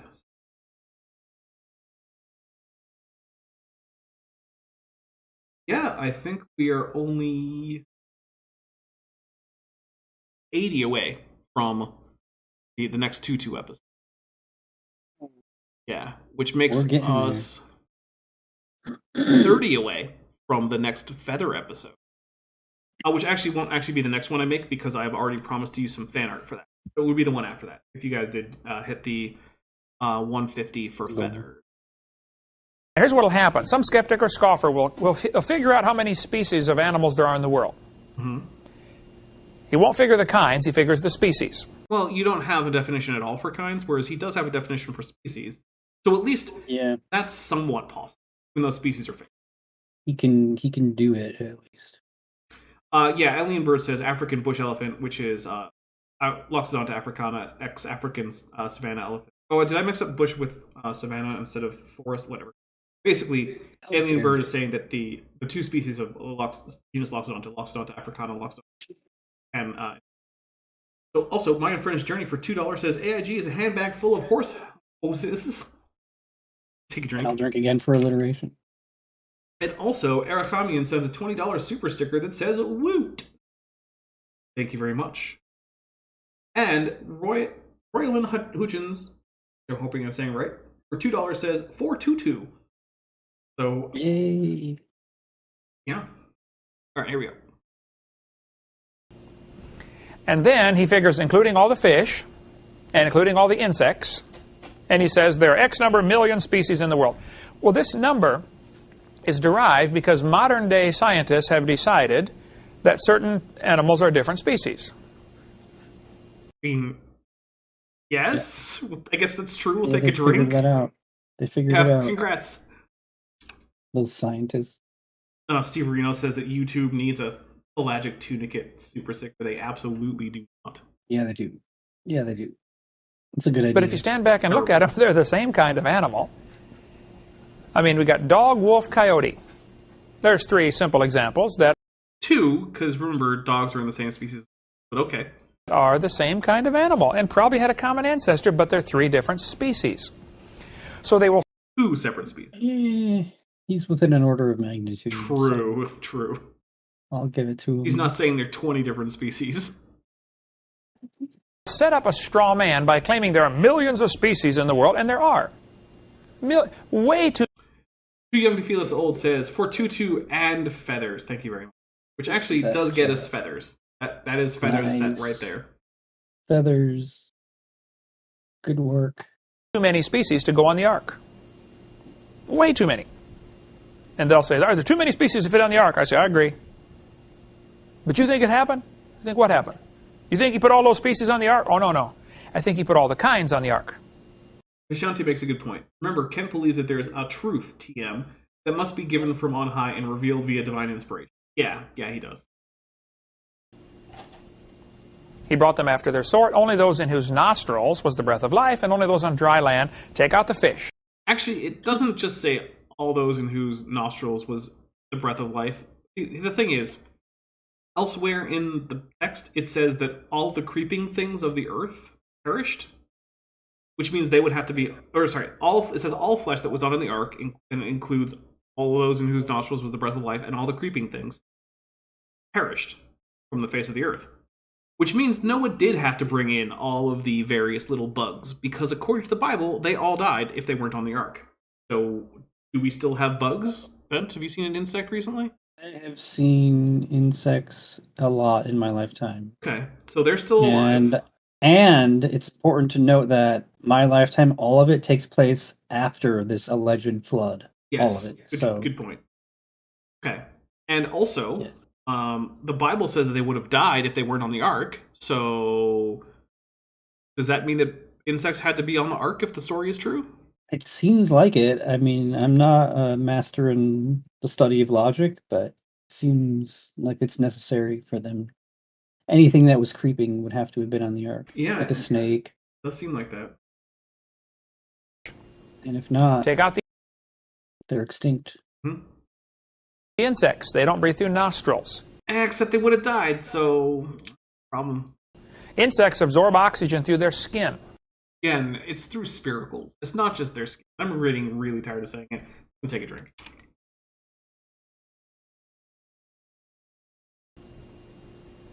What? Spiracles, right. Oh, someone called out Kent! I'm going to take a drink for that. You know what? We're adding a new drink trigger this. We're not going to always talk about, but if Kent's audience calls him out, we're taking a drink for that. That's too awesome. Nice.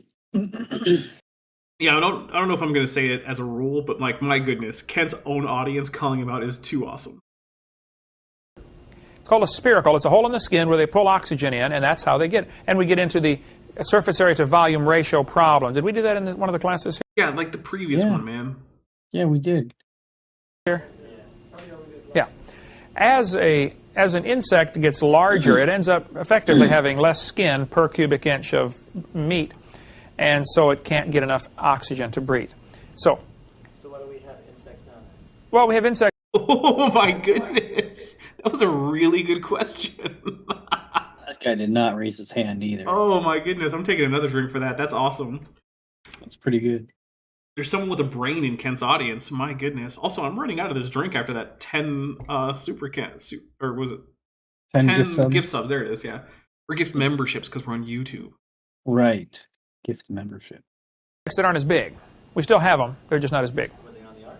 Oh, yeah. No, some insects might have been on the ark, but they didn't have to be. Insects can survive a flood just fine. Really? Insects can't drown, guys. There you go. Now you know. I'm pretty sure they can drown. Where's Bree when you need her? I bet Bree would have something to say about whether or not insects can drown. That's just so absurd. You just said they need to have their skin exposed to the air. Right? Someone send out the bug signal so Bree from Hive Science can get here. How? Oh my goodness. Why would you don't even have to look this up. You just have to remember what he said a minute ago. And I'm stupid and I can do that. Many insects can burrow in the mud.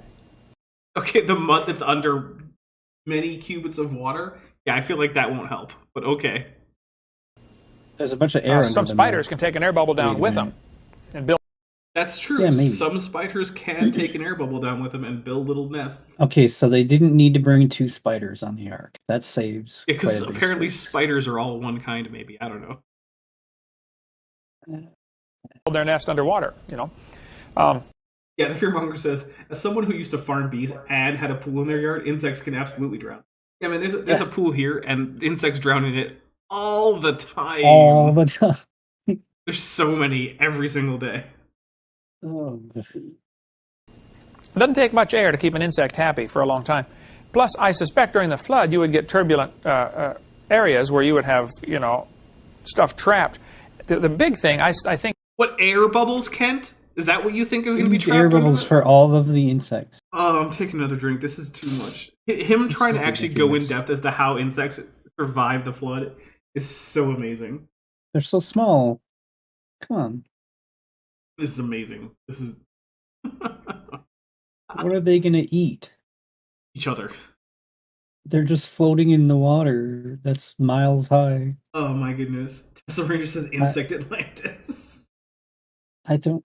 Steven says, why does a dino need a pool? Because I get hot. Yeah. How else cool off? Why everyone needs a pool. You think dinosaurs didn't cool off in the water? They do it now. They do it now. Yeah. Most of the insects survived on floating dead material, log mats. Let's suppose you have a flood. Go any place where there's a flood going on, and just watch out, like in a river, raging river. There's all kinds of stuff floating down the river. Yeah, including bugs. Brown bugs. How long would a person last on a log floating around? I don't know, like a few days. What kind of a question is that? What kind of a question is that? I don't know, but the answer is basically a few days, because you would die of dehydration if you didn't have fresh water.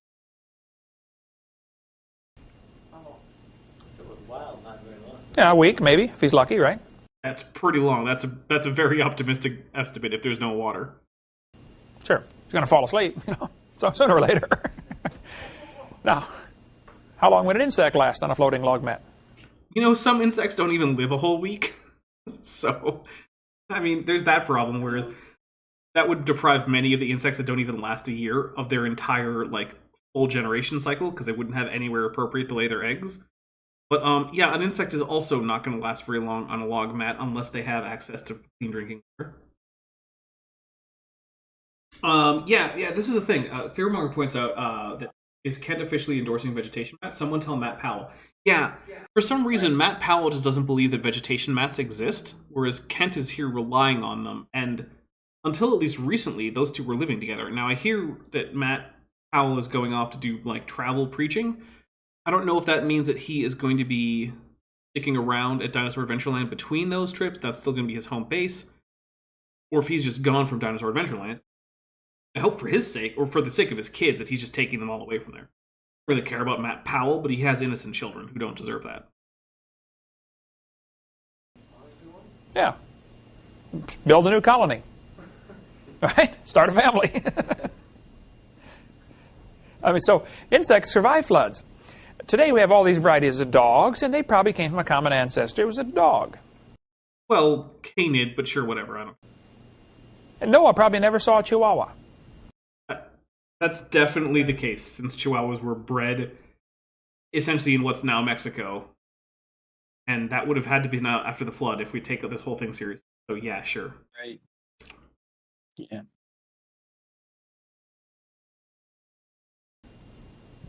Most of the dogs we have today are through selective breeding because some guy decided, well, I'd like to have a little bitty dog to keep in my lap. Not like yours, Jan. Your dog still gets in your lap? That big old St. Bernard, or German Shepherd? Not anymore. What is she, 100 pounds now? Or? No, she's only 75. Oh, okay. Yeah. Still, some people, like the Chinese, yeah, I don't know why that's important. It's a real big deal with them to raise particular dogs for particular purposes, Some dog is born with some slight deformity or something, and they'll say, Yeah, I love that it's a deformity now. Because he has to maintain the idea that mutations are bad. They're always bad. Always negative. That was instilled in my head for years. Every mutation has to be negative, except maybe 1 in a million is neutral. That's how I was taught. Oh, Too Young to Feel As Old says, I am 4 days away from getting the golden top hat. Well, congrats. Oh, nice. Yeah, by the way, guys, you can tell how long people have been members based on the icon next to the name. So green means you're a member. You start out with a tetrapod, then go to the monocle, then the black top hat, then the golden top hat, and then there's multiple others afterwards. In fact, even bent isn't at the highest. What is it? There, yeah. How long have I been a member for? Over a year. Yeah, but how 31 months. You gotta get yourself to higher, 48 is the highest. Anyway. I really like that. Let's crossbreed that and develop this trait. And you end up with a pug, the nose caved in. Looks like it's been chasing parked cars all of its life or something. Vishanti, who's been a member for 18 months, says, Zoolander boys, what is this? An arc for ants? Yes. Benthoven, no relation, who's been a member for 31 months, says 31 months down, 3,100 to go with a Godzilla emoji. So, Bent, we will take a drink for your Godzilla emoji. Cheers. Yay! Does your chats count too? I helped. You did. And there are 250 varieties of dogs. Some say 400, Don't even know how to count them. I guess you could just count up the number of recognized breeds in some kennel association, but whatever, who cares? Just look up a list of words or of dog breeds and write them all down. Varieties of dogs in the world today. Noah probably never saw a Chihuahua. Mm-hmm. Most of the dogs we have been crossbred or specially bred for some particular purpose, like the Dachshund. Half a dog high, dog and a half long. Those were special bred to go chase something down a hole, a weasel, I think, because somebody wanted to hunt weasel. No, he's actually right about the weasel thing. I'm going to take a drink. He's right. They were made to basically not hunt. what I said. Oh, what was it? I responded before he said that sentence. Oh, what were you responding to? Him talking bad about dachshunds. Oh. Half a dog tall, 1.5 dogs long. Come on, Ken. Dian Wing, who's been a member... He hates small dogs, and I'm not okay with that. No, it's not. Dian Wing, who's been a member for 7 months and is at the amnio level, says, what does this button do with a Godzilla, a Mothra, and a Ghidorah? Take a drink for that. Okay.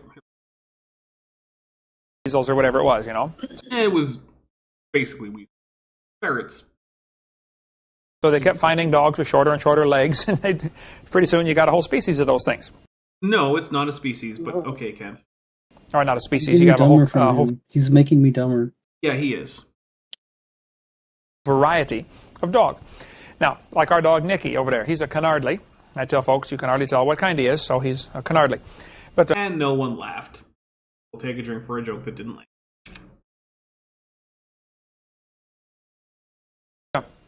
The generic dogs is what they probably had on the ark. What's a generic dog, Kent? Let me know. Figure it out and get back to me. Oh, apparently Had says that Dachs, or is it Dachs, means badger in German. Man, a German animal word that doesn't start with like vine or bod or something. Anyway, David Durham, who's been a member for 1 month and is at the amnio level, says it's crazy how much evolution he actually believes in without realizing it. Yeah, it's true. Right. But also, there's the AIG is a bag of dicks emoji, and I'm going to take a drink for it because that counts. As far as I'm concerned. Yeah, that's just. Feeling to feel this old asks, "What's your opinion on the CG/anime Netflix Godzilla movies?" I call them okay. I was thinking when going into this that if you're going to do like a sci-fi CG/anime thing, where like you don't really have a special effects budget per se, you can basically put just about anything on screen. It's going to cost about as much as anything else.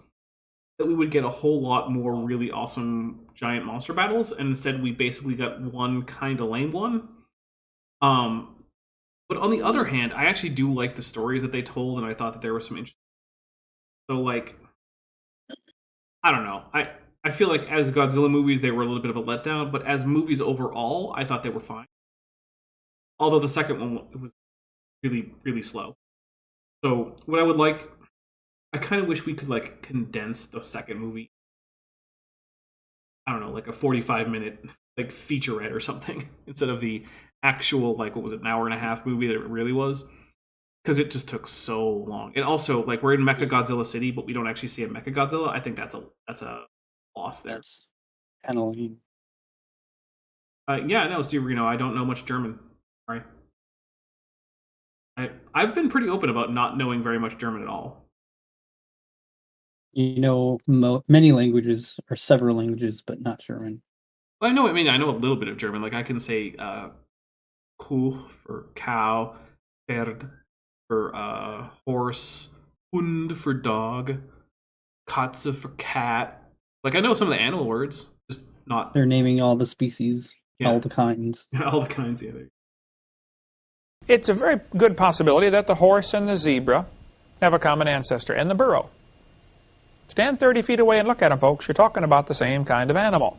What if you looked at their bones really closely and found even more interesting relationships between species of animals?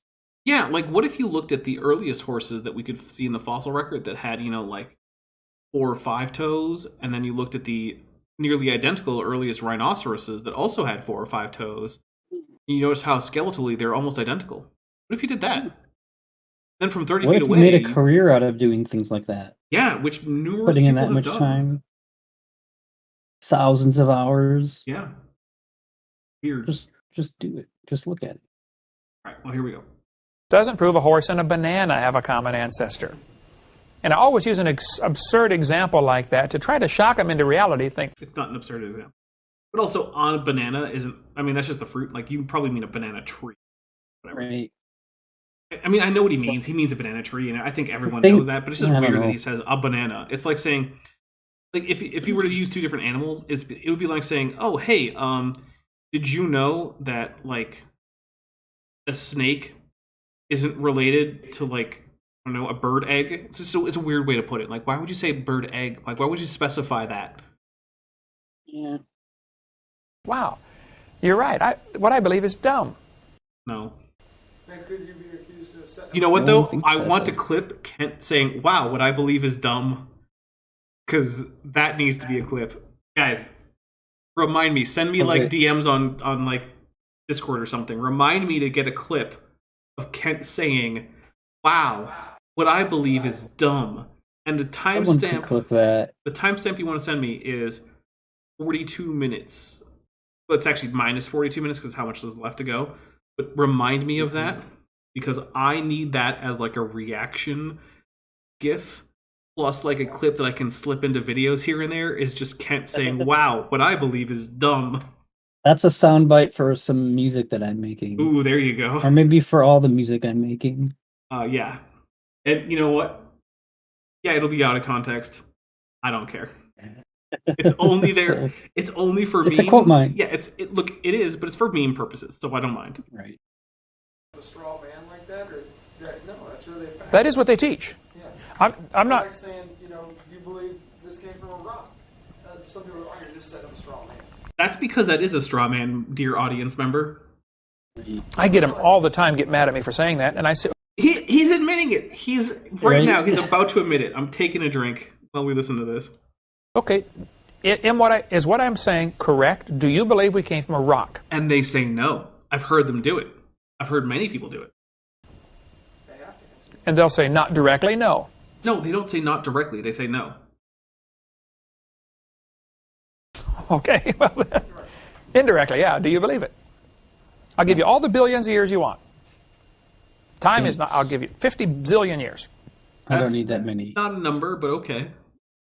13.78 is good enough.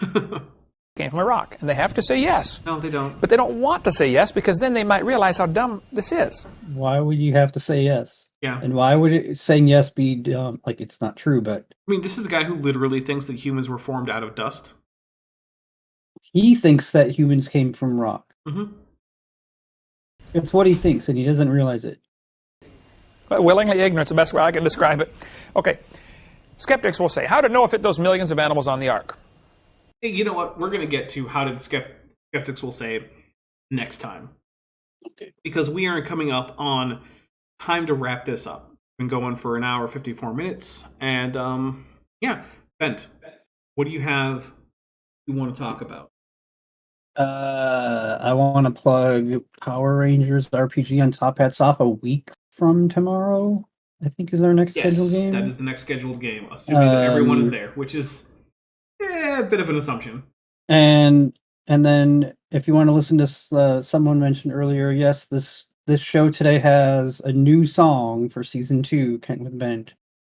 And there's that and other music link in the description. Just go download it. And also, if you want to support me, I have an Amazon wish list. Feel free to send me more ramen, but I still have ramen from the last time. So you should put more of those Domino's gift cards on there. However, maybe I'll do that. Actually, yeah. That's it. That's all I got. Thank you. There you go. All right. So let me open up a calendar so I can know what I'm talking about. So tomorrow, we are having let's see. Pine trees are extinct. Unwise fossil or flood fossils, 3 out of 3.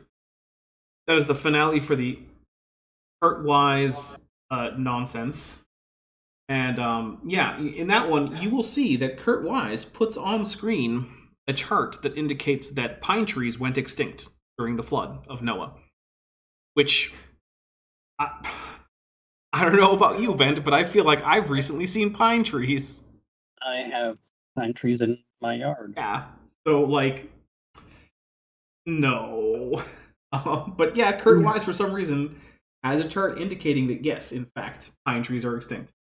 Then, on the 4th, I'm not positive, I might end up actually having a discussion with a creationist, although it's more likely that I'll just do another Dapper React. I have a few videos that I found today, because today was a big just hunt for videos day for me. Also, while my Dyson Sphere program just ran in the background, stockpiling like science and whatnot, because, you know, games. So yeah, there might be that. It might be a discussion with a creationist. I'm not positive. I can't confirm yet, but it'll probably just be Dapper. On the 7th. Sorry, when I said I think I said the first earlier. I meant the 2nd. 2nd is when the Kurt Wise things. On the 7th, we will be doing Kent with Bent 103. And then on the 9th, the Bad Reasons Birds Aren't Dinosaurs with David Menton Supercut will be coming out. Then on the 11th, that should be the Cambrian Bunny Awards like full show. So it won't be early in the day like I normally do for Saturdays. It'll be fairly late at night, probably like 6 Pacific, 9-ish Eastern. I'm not positive, but probably something like that. Get your votes in now, while you still can. And Bede says, pine trees, never seen them. I'm from Washington. Yeah. Man, I lived in Washington for a while. There were a lot of pine trees. There's a good chance the Embiid is a pine tree. Like, that's how many there right. are. Okay, I think that's all that I have that I want to look forward to in terms of what's coming up. Guys, thank you so much for watching. Thank you for super chatting. Thank you for gifting memberships. I really appreciate it. Like I said, the next video that I make, which you'll have early access to if you're a member or a patron, we'll have some fan art, but then the next one after that will be a better episode. And yeah, that's all I've got. Basically, if you are a member or a patron, make sure that you link your Discord to either your Patreon or your YouTube account. You'll be automatically added to the server, and then you can come watch 90s Kids TV with us, because that's what we do. Power Rangers. But also, Horseflesh for $2 says, good stream, had fun with Godzilla. Thank you very much, Horse. And there it is. There's the last little sip of drink. Guys, we will see you, hopefully, on Thursday. Take care. Bye.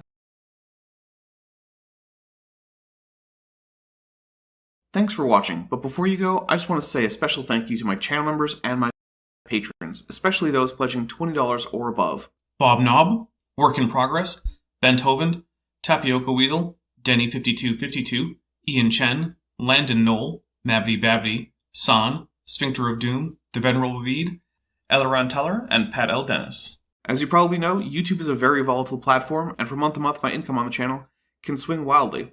But the people you see on screen are directly supporting, so that I don't have to worry too much about that, and the channel can keep going as it is, and perhaps even improving. If you'd like to join this team, there are links below to join the channel or in the description to join the Patreon. The Patreon starts as low as $1 a month, and the channel memberships start as low as $1.99 a month. On Patreon, you can even get a discount for pledging annually. If you do decide to pledge, you'll get access to an exclusive Discord server just for channel supporters, as well as early access to all of my pre-recorded videos, often up to 2 months in advance. Higher tiers will unlock even better perks. Now, if the annual or monthly pledge isn't right for you, but you still want to support the channel, there is a merch store down in the description, as well as an Amazon wishlist, just for me. And if financial support isn't something you can or want to do, then if you still want to help out the channel, please just like and share these videos and make sure you comment on them. It really helps the channel out. Thanks again for watching.